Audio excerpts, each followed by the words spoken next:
Balls on Point. We are back again to our favourite punching bag. It's been a while, hasn't it? Hey, now, it's not a punching bag. This is legitimate criticism. We do not want to run afoul of YouTube's targeted harassment policies. We at Critical Critique do not endorse any form of harassment or bullying. Or piracy. Or piracy. I mean, I endorse piracy. Then we are your disavowed and we'll think of a punishment later. Damn, I'm cancelled again. Shit. So, we're going to be looking at Melee Matt, and it's going to be how to caution your overly cautious hero. I haven't watched Cautious Hero. I've heard it's quite hilarious. I know it has like one or two very interesting ecchi scenes in it, from what I've seen from clips. Yeah. But I hear it's all right. So we'll see what Melee Matt's take is. I'll be able to fill you in because I have watched it. Yeah. So Ali will be the master in this case. So without any further ado, I guess we might as well get right into it. So when the season started, I was in the mindset of not watching any isekai anime, and I think that's for obvious. I think that's for obvious reasons. Like what, Matt? Like could it be that you've been bullied? Could it be because you get bullied every time you talk about isekai? I read his comments and they're all like, "Oh, great, amazing video, whatever." Oh, well, it's unfortunate, but I don't think his opinions on isekai is the issue here. Yeah, I think in this case it's burnout on his end. Yeah. I'm trying to be funny, guys. Jeez. But we're gonna pick apart your joke and we're gonna hold you accountable for it. Oh, fuck. Fuck you. Well, in Naruto, if you have evidence of him being fatigued because of the comments, I invite you to follow up some comments. I'm fucked. Damn it. I've been had. Damn it. But no, played yourself. I played myself. I'm so... God damn it. Congratulations. But no, I actually don't disagree if he's burnt out, because he's about to probably get to it. Like, he's burnt out because there's just too many. But at the same time, it's also good because it means that if he's not watching isekai, he's not talking about isekai. So it's a good... Well, clearly he's not, because he's doing that right now. Yeah. Well, it's been a few weeks old, this video, so... Yeah, let's see where... Let's see. Reasons. There's like 10 different isekai coming out this season, I think. Don't quote me on that. So I was just kind of expecting them all to be, well, to be frank, complete ass. Hey man, at least Kappa gives me a fair enough reason to drop a curse word every now and then in my videos. Either way, Overly Cautious Hero was completely off my radar until my brother started telling me to watch it. Granted, I love my brother to death. Can you pause one quick? Because I feel his expressions are becoming less and less relevant to the emotion that he has. His expressions are a lot more depressed this episode. Yeah. I mean, when he says, my brother says this anime is really good, he has this depressed, hanged over thing. Doesn't he have a more... Well, could you use more neutral, or wait, maybe this is interesting. You're a Critical Critique, we're also doing family counseling. Yeah. Maybe he's trying to tell us something. Yeah. He's trying to send out a message to help. He needs help. I mean, maybe it's because SOS if you watched it in order. Yeah, maybe.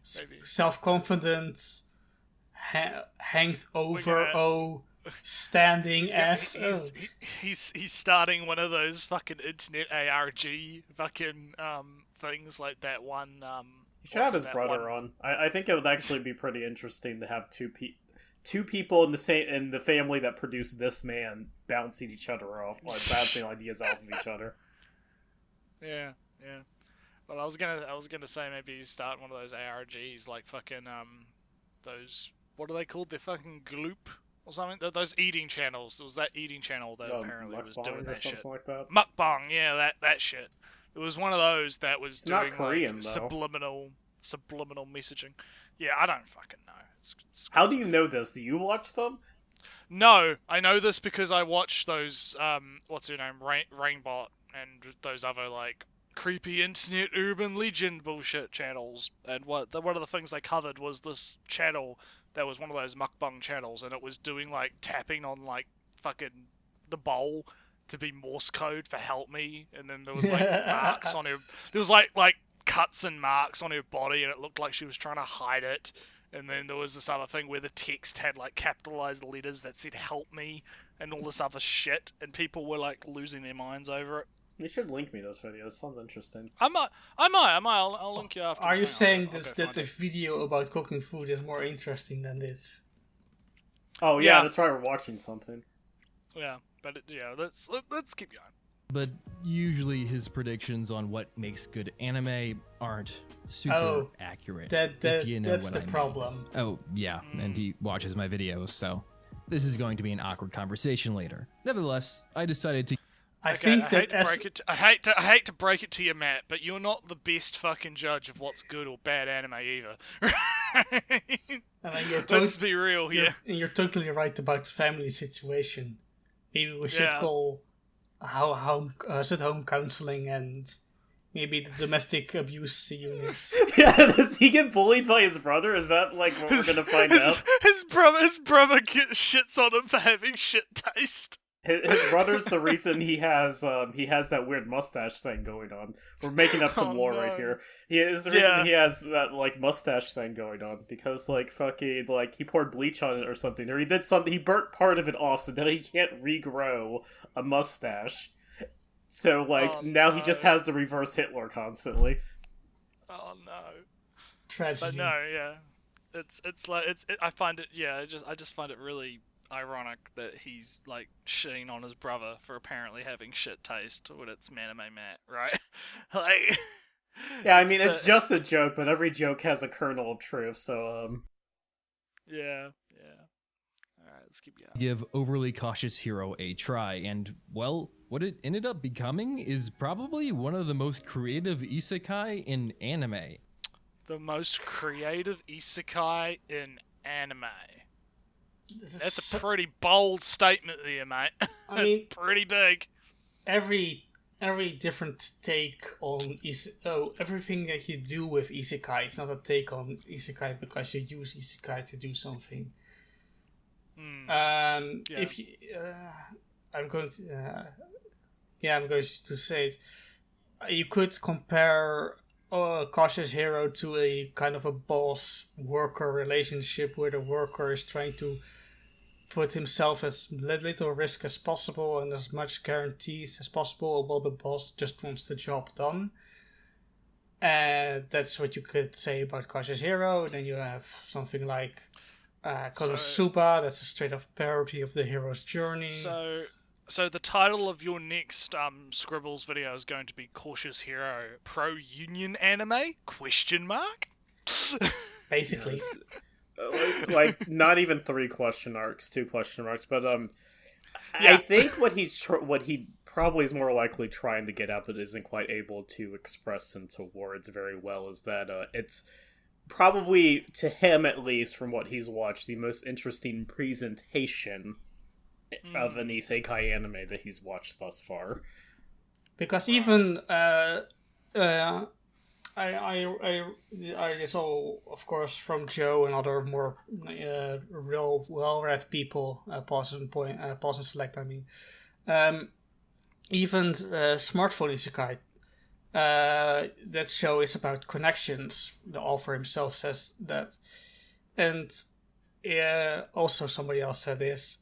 That it's kind of interesting that he chooses a smartphone to take, because a smartphone is a device which you can call and connect and do all kinds of stuff with. So this is not my view, but it's a tool to... The first thing that he chose after to getting this new world is to be connected, because you could say he is afraid to lose connections. And the title also is Tomo ni, like together with, not I have with a smartphone, together with a smartphone. So it's even more of a connectivity side-by-side thing. And that's maybe, and Smartphone Isekai, I didn't watch it myself, but it's criticized for being generic and boring and all that kind of stuff. But itself is interesting. If you get to another world, what do you take? The means to connect with other people. And that's interesting. Yes, communication, very important, as we learned from Dr. Stone. But, yeah, let's keep going. And I'm not just saying that because they put some unique twists on the show. No, they actually did go out of their way to change some of the base tropes that have ruled over the isekai genre for the past couple of years. And today, I really want to talk about it. So let us talk about the overly cautious hero. So first, a quick synopsis of the show. And the anime I follows... want one thing. This show is started as a light novel produced by a professional writer, not a amateur on the Shosetsu no Noro, where with our reviews and peer pressure kind of force you into a mold of isekai. This is you could almost say paradoxically an author with more freedoms than a amateur writer. Yeah. What has he written in the past? I don't know. I don't think he has a big previous work, and I'm not really in a position to look it up now. Yeah, because this kind of parallels with a lot of people, how they say how much better or more coherent or more thought out that one Sword Art Online spinoff was Gun Gale Online. Excel World. Yeah. There's a nice, like, I guess, parallel between like the situation with Cautious Hero and that, because Gun Gale Online, that was written by the guy who wrote Kino no Tabi. So like he's actually an experienced author who goes back a few decades at the very least. And that's something that I don't think a lot of people pointed out. A lot of people, when they were like, gushing over, it's like, oh man, this is something that's good now. And it's like they never really explored the reasons why. Yeah. I'm just having a look for bloody Cautious Hero author's name. So I should keep running my mouth, is what you're trying to say. Yeah. That's what I'm saying. Just keep going for just a minute while I bloody... Well, now that the pressure's on, I can. No. Well, let's see. Kemono Michi was also done by a professional author. I really should pull up my world-renowned lists of... Wikipedia... Written by... Have a quick gander. So, Kemono Michi, Shoyu, How to Not Summon a Demon Lord, Master of the Ragnarok, Heino Senso no Grimoire, Drifters, No Game No Life, Outbreak Company, Mondai Jitachi, all were done by professional authors. I'm missing it in my list here. So maybe I forgot to write it down where it originated. Well, you're from. discredited now. Yeah, Right. too bad. I'm still going to continue. It's Yeah. interesting. But no, I find it interesting, but how Matt is just like, oh well, it's changing the tropes. it's destroying the tropes, guys. What year was this written in?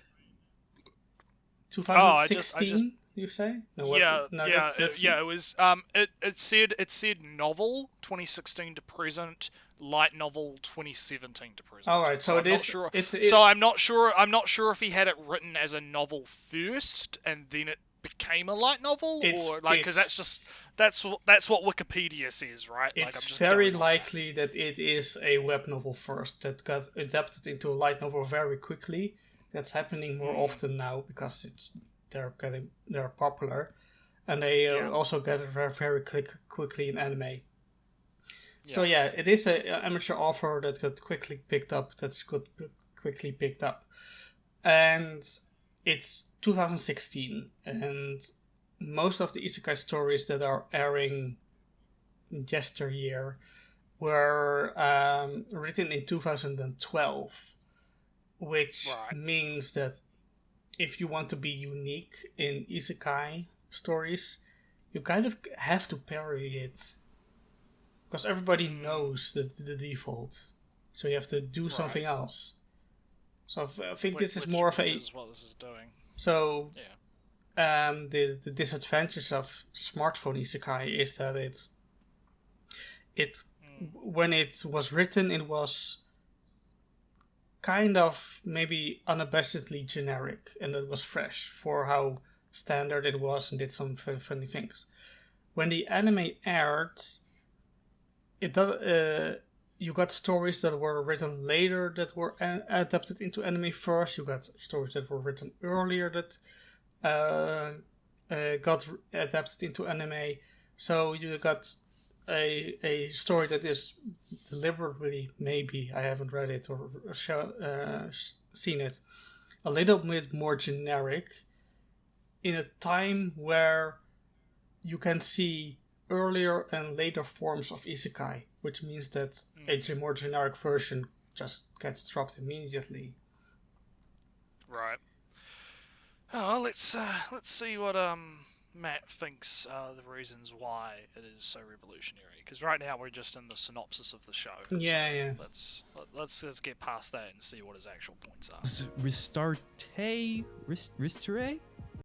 So what he says, like, right here, right? The whole but play it a bit more, just let him finish. All right. I have no clue how to pronounce her name, so let's just call her Goddess, because what he said right here.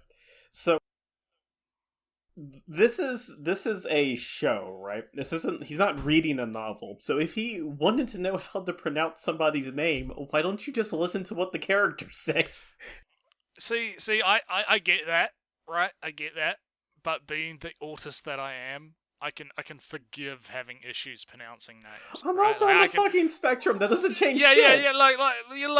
Look, I can forgive it, right? It's not good. I'm not saying it's good. He should like at least make the effort, right? Instead of trying to make it into a joke, right? But I can at least kind of forgive, like. Also, we have no idea. We have no idea that Maname Matt is autistic. We're just kind of assuming that because he's watching anime. Well, I'm that's discriminatory for one. I'm not saying he's autistic. No, I'm saying that because I also have issues with it, right? So it's kind of like I can kind of like I'm not going to be hard on him for something that I also have a problem with, right? Well, you're a better person than me, okay? Yeah, I'm the more moral person in this debate.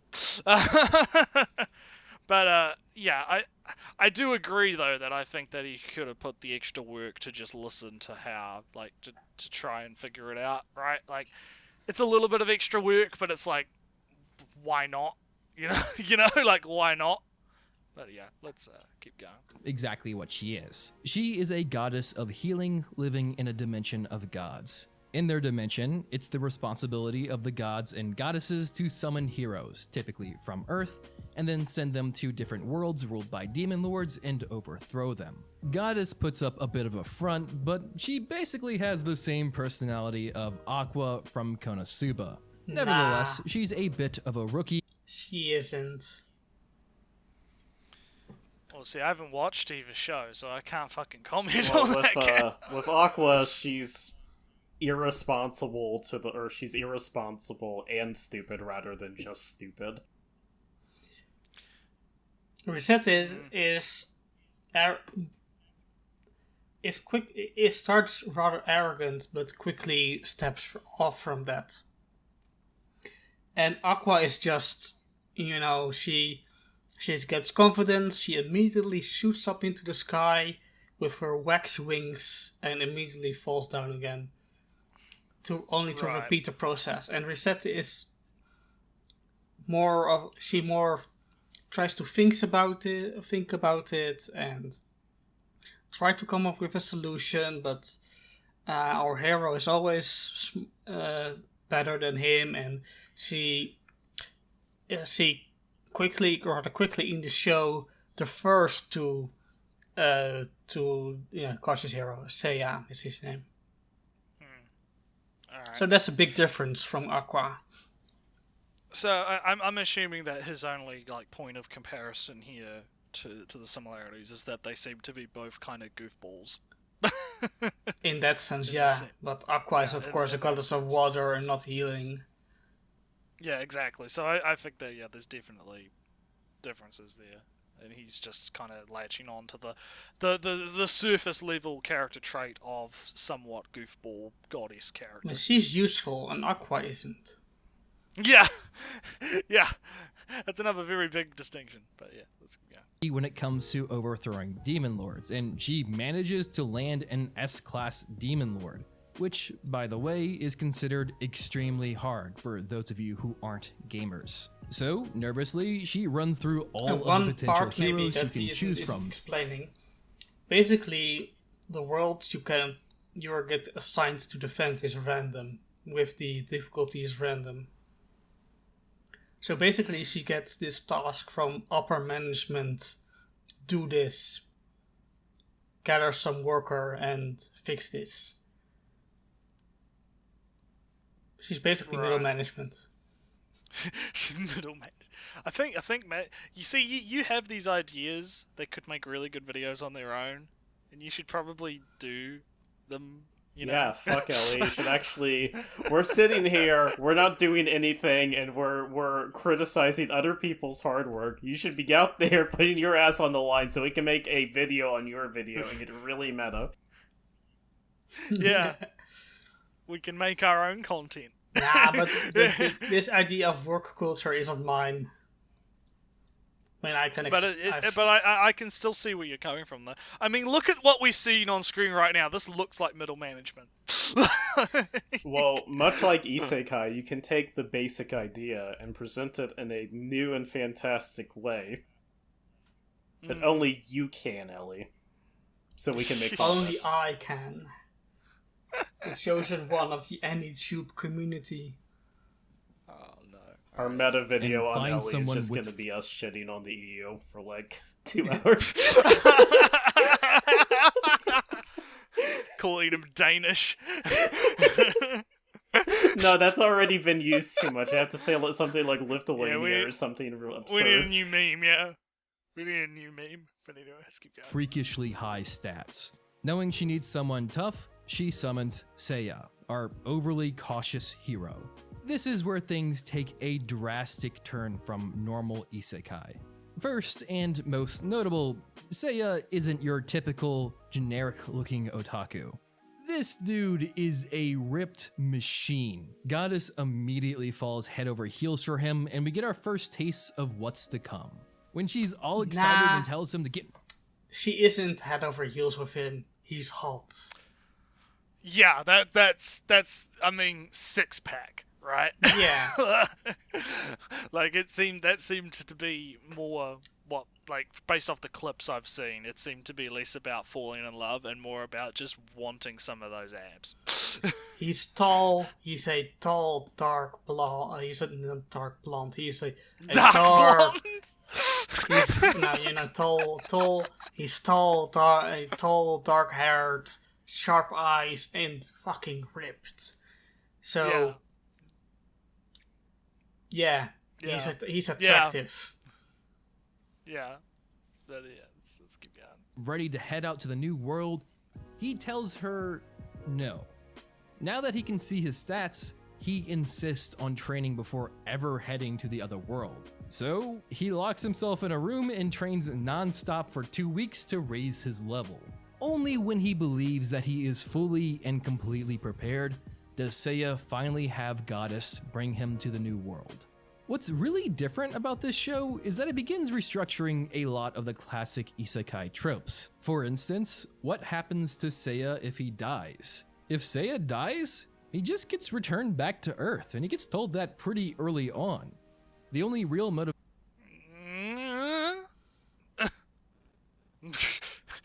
I'm not sure if that's like a groundbreaking, like, thing, maybe? Well, like, it's not common, but so, there are it's not common. plenty of isekais where people can go back, or, gates, people can freely go back and forth.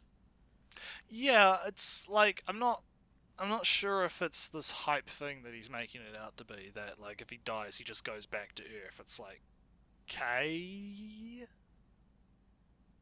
I guess. let's see where he goes with well, it. he has. He does more of these little things. I mean, fun. All right, Seiya trains a lot, but why does he train a lot? I mean, the anime doesn't go into that, so he can't say that. But he's kind of meandering like we are. Like we are. Yeah. Like you are. Alright, let's keep going. As is simply the guilt of letting a whole world die. Secondly is the show's separation between the Goddesses universe and the world they are currently trying to save. With Goddess, they are able to freely travel back and forth between these two dimensions. So naturally, our overly cautious hero abuses the hell out of it. Not only that, but we learn early on that time in the Goddess realm passes significantly slower than the other world. So they abuse that feature to train him. Oh yeah, and also in some other places, but that's getting near spoiler territory. This is a really creative technique, and it actually brings me back to Excel World. Which is not an isekai. Oh, yeah. Not an isekai for one, and within that universe, the how time dilation works is something that's like everybody can do, and not just something unique to the main character of that. Well, it's the slightest clarification is that you have to be in the program. You have to be part of this group that has this program to be able to do that time dilation thing. But more importantly, I think, is that loads of other shows have time dilation, time slowing down for training. Dragon Ball Z has it. It's not a special thing. Yeah, that was the first thing I was thinking of. Was like, oh, the time dilation thing. I'm like, oh, it's the time chamber. Ooh, excuse me. But yeah, no, I'm just like, I'm just not seeing how this is like revolutionary to the genre.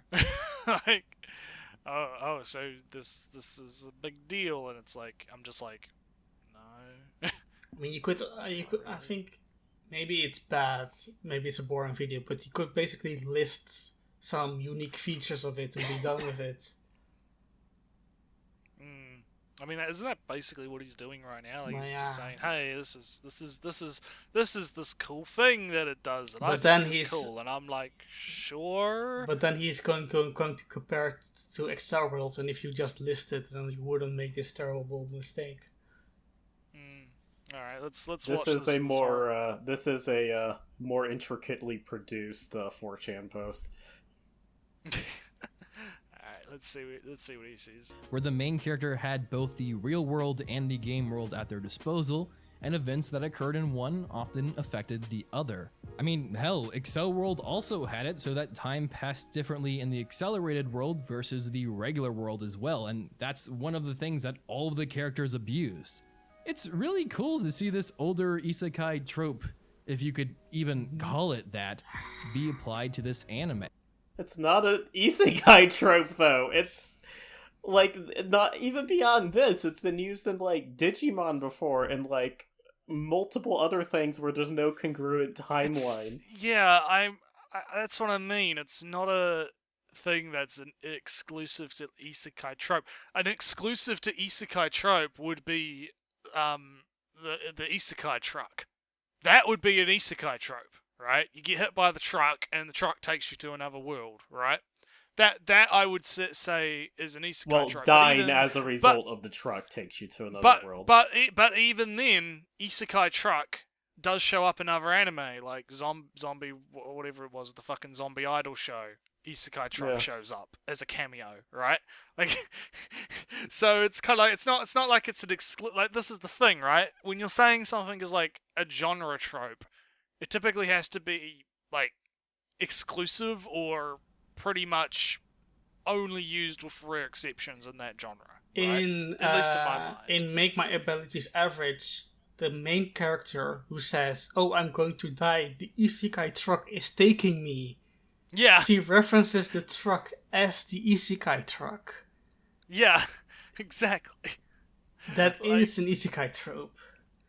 Yeah, that's what I mean. It's time dilation and, you know, that kind of stuff is not an exclusively isekai thing, as Lolly pointed out. You know, Digimon had fucking time dilation. So it's like... Is Digimon isekai?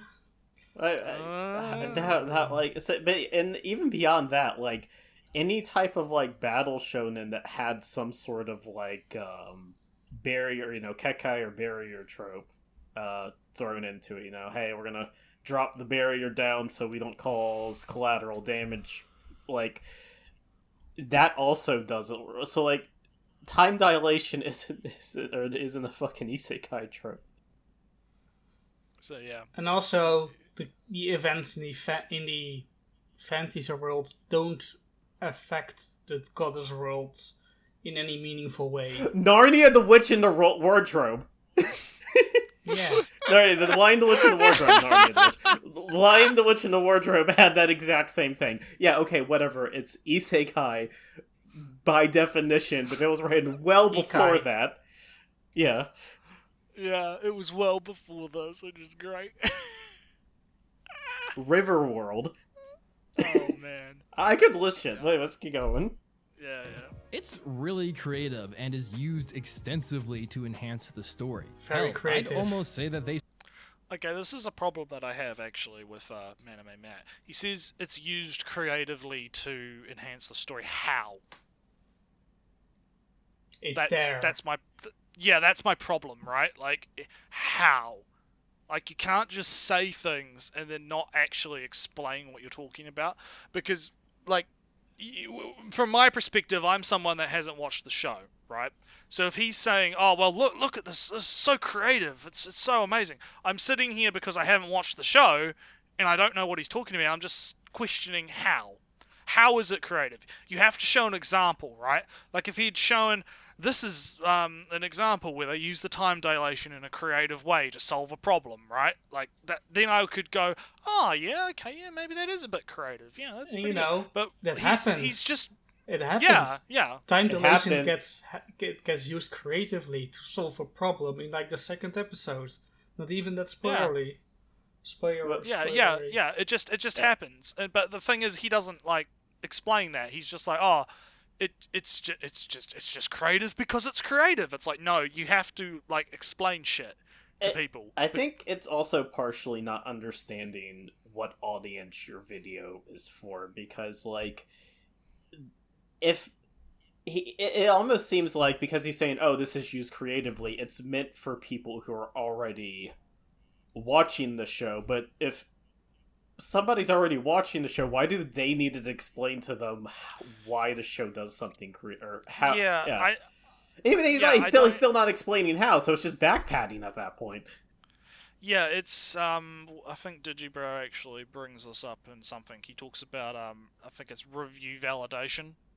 So people that will watch a video like this not to like get an idea of the show or to any of that. They already watch and like the show. They just want to have their opinions validated, right?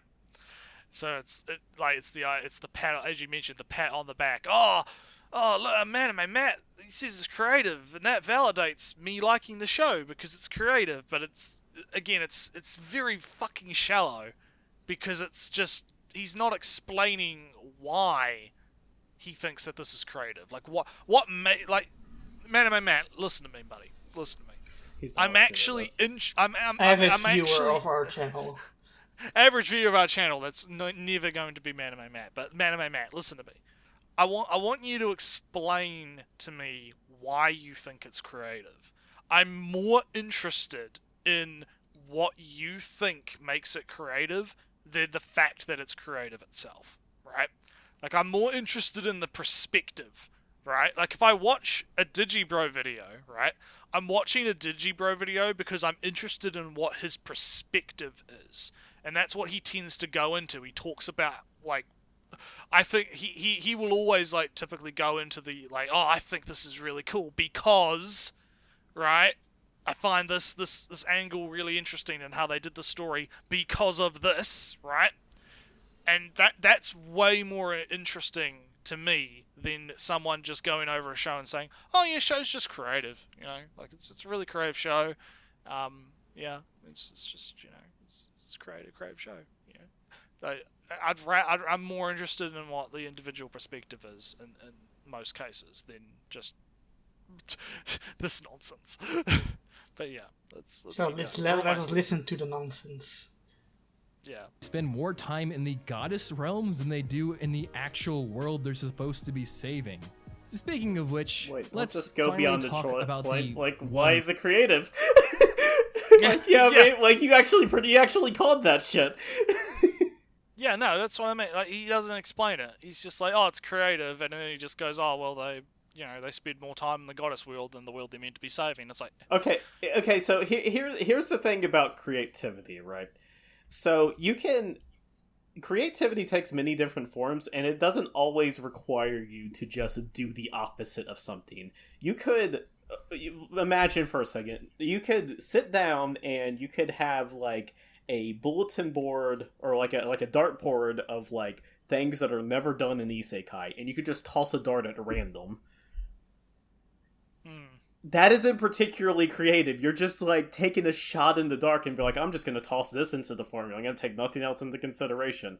I'm gonna make an isekai about being a fridge. Yeah, doing something slightly different is not inherently creative, or it doesn't inherently make something more creative than, like, something that follows more formulaic approach. The creativity comes from how you use the tools provided to you. The devil is in the details, is what the phrase would be used. I think I don't know if it was us that have brought this up before, or if it was from me watching EFAP or whatever, but I think at some point I've heard someone say that tropes are neutral, right?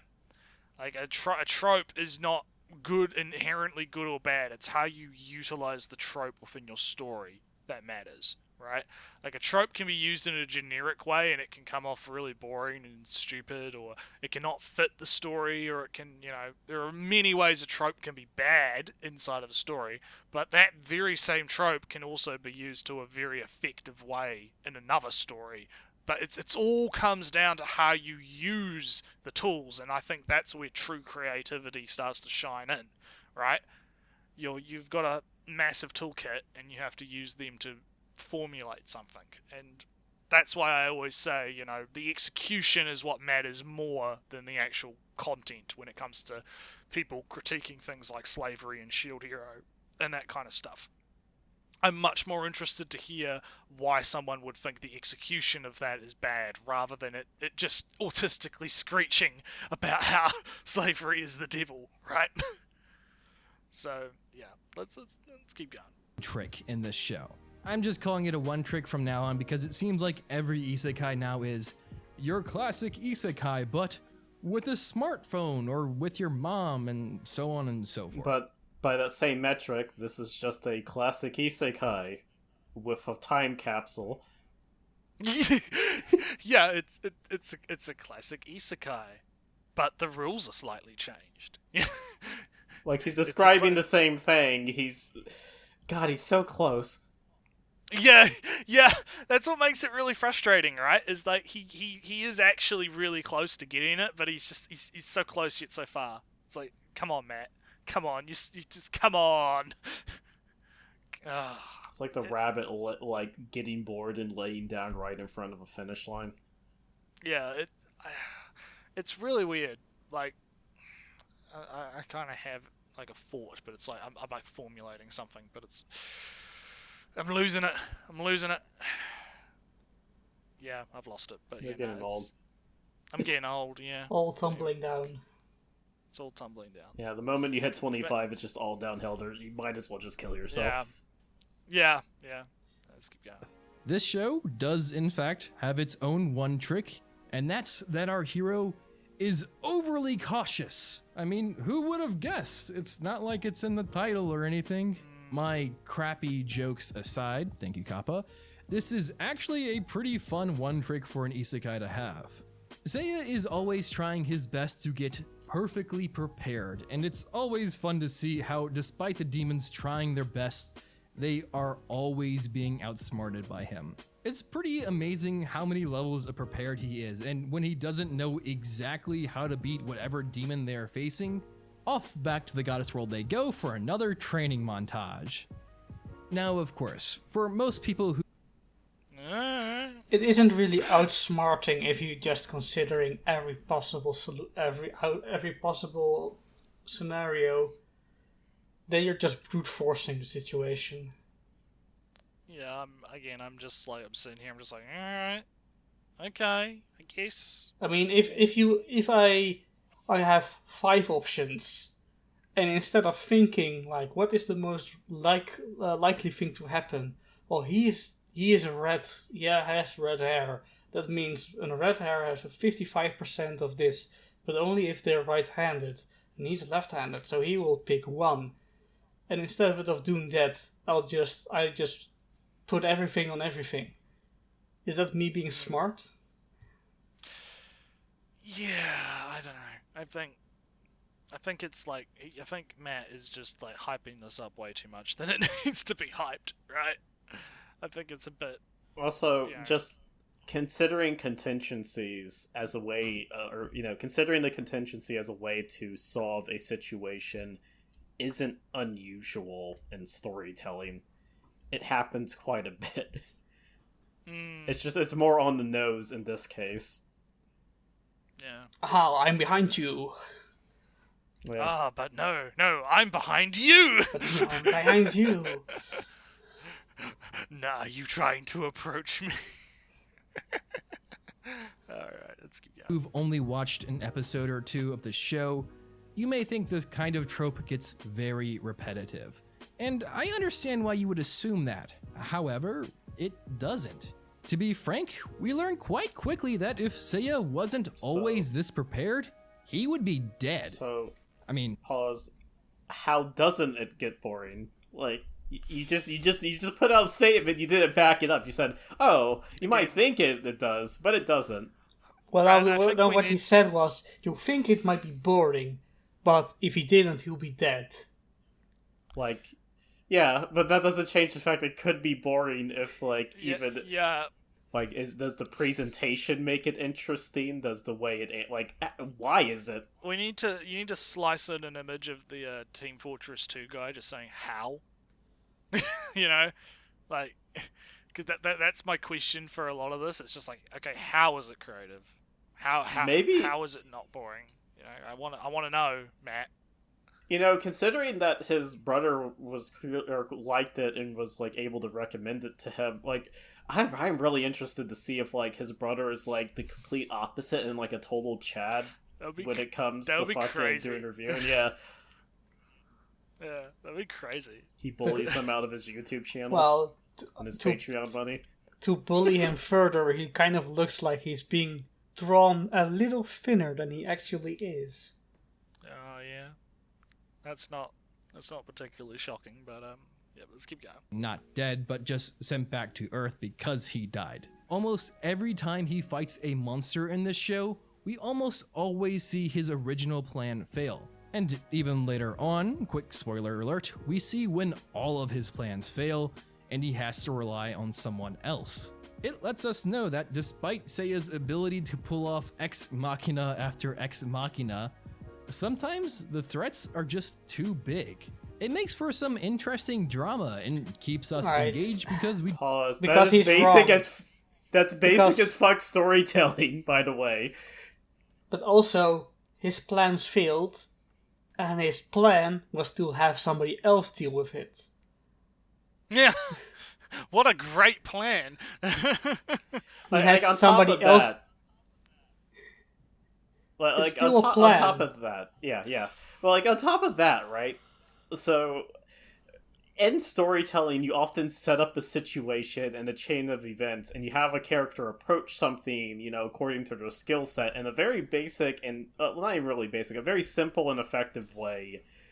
To mix that up is to have them get into a situation where they initially fail and have to rethink things. This isn't something exclusive to this show. Literally any slightly competent storytelling will do, or form of storytelling will do this at some point. It doesn't even necessarily make it dramatic storytelling.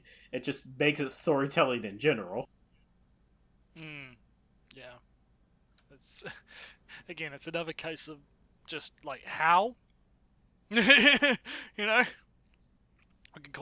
just call this episode how. And here's the other thing, okay? If this is supposed to be a back patty type of experience, right?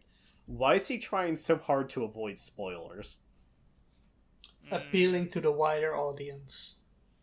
Yeah, it's weird. It's weird. I can't believe he's the Electronic Arts of anime reviewers. We're almost there, guys. Don't always know when Seiya has a plan that's going to actually work. Cautious Hero is a very different kind of isekai. Now, don't get me wrong, it still works with a lot of the base tropes that the isekai genre has been fixated on for the past couple of years, but it really does introduce some genuinely new concepts. Couple of years, not like 10 years almost. Yeah. So let's count the new concepts. The hero's plan fails once. There's a time chamber. The guy's ripped. Yeah. And I don't even think he's like the first, character in an isekai to be kind of ripped. Yeah, like I don't. Again, it's like he's hyping this up way more than it seems. Kenmo like no Michi, the wrestler. Yeah. Yeah, that didn't that come out the same season as well? The wrestling anime. Gate. They're in the JSDF. They're actually built physically. Yeah, it's like, come on now. Anyway, reaching further back than that, back into the fucking 90s, like, Those Who Hunt Elves was an isekai. Those people are in the JSDF too. They're fucking ripped. Alright, let's finish it off. We're almost not just one trick. It'd actually be more unique to have if you're a fan of isekai but have gotten tired of these same repetitive tropes, then don't be cautious about giving Cautious Hero. How? I'm sorry, I had to do it. Thank you guys so much for watching. Once again, I made some major changes to my Patreon recently, so if you want to check that out, I'll have a link in the description. Speaking of which, I'm fine. Look at all these people. Look at all these people. You got Naruto 64. So right now we're just giving a list of people to bully on Patreon. Yeah. That's Dolphin. Okay, yeah. Let's not bully the people who are losing money. But, I would never encourage you to do that. Yes. No. Okay, so yeah, my final statement on this video is just how. Like I want to know how. That's the problem with this video is he doesn't actually explain anything. He just kind of makes statements, and it's not like I wasn't expecting that, but it's like, come on, man. It's not too dissimilar from Mother's Basement, where he just says the same thing 3 times and gives a general synopsis. But Mother's Basement still kind of elaborates on the why. He just elaborates 3 times in a row with the same point. Yeah, he pads out the video, whereas Maname Matt is shorter videos, but he doesn't actually explain anything. And the thing is, if he would have actually explained those points, this wouldn't have been a particularly bad video. It would have gone over, 10 minutes or so it would hit that right little, that thing for monetization. Yeah, that's the thing. Like, I wouldn't really have much of a problem with this if he just kind of went a bit more into why he thinks the things that he thinks. Because, again, as I mentioned in my little rant, I find that to be way more interesting than just, like, the show's good, the show's bad, it's creative, Yeah. It's a creative show because it's creative. It's like, so I want to know why, Matt. I want to know why you think it's creative. Like what? Use that film degree of yours and tell me why. Film degree? Yeah, use that film degree you apparently have to tell me how it's creative. He should frame that like in his videos when they show he shows his face. Just frame it behind him. Yeah. In the corner. It's in the corner next to his play buttons or something. Like, he probably does have a play button. What the fuck? Depends on what he's at. Like, if he's like, it's like almost at 75k. Oh yeah, he'll probably have one then, because isn't it like 10k, 100k? Like, yeah, 10k is or 100k is when you get the plaque, and man, he probably is gonna hit that point. Dark days for any tube. Dark days for humanity. But yeah, that's kind of my stance on it. I just think that he needs to explain shit a bit better, and he'd be fine. But anyway. Wait, good thing to end it on. Naretsu. Yeah. How do you caution your overly cautious hero? How do I caution my overly cautious hero? I don't know. Stick him in the fucking time dilation chamber. The thesis of the anime has been answered. Yeah. We can all time rest. Dilation station. That's the answer. The time dilation station.